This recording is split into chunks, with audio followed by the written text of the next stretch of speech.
Questions I get asked as a presentation coach. What do I do if I think the audience really aren't interested? That's a good one. Couple of things to say about this.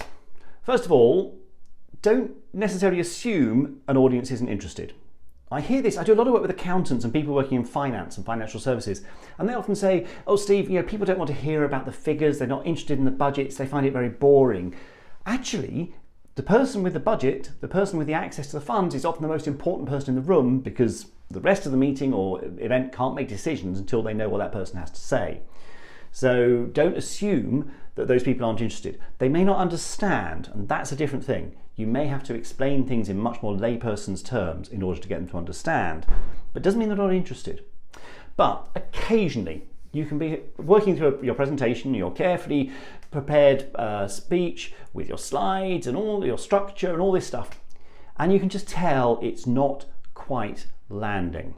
The shuffling in the room, people sort of starting to get their phones out, check their emails, all this sort of stuff. You can tell it's not quite working. If that happens to you, I suggest that you stop what you're saying and just open it up to the audience and say, actually, I suspect this isn't quite hitting. I think this maybe isn't quite what you're expecting, or this maybe isn't quite what you need from me. So let's forget the presentation, just ask me questions.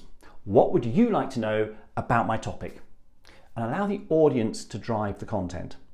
They ask questions, you answer them. It means that they get what they want, what they're interested in, and what they need from you.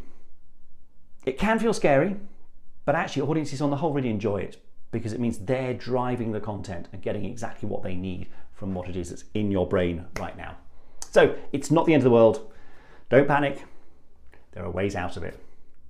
If you want more tips from a presentation coach, don't forget to like, subscribe, and follow.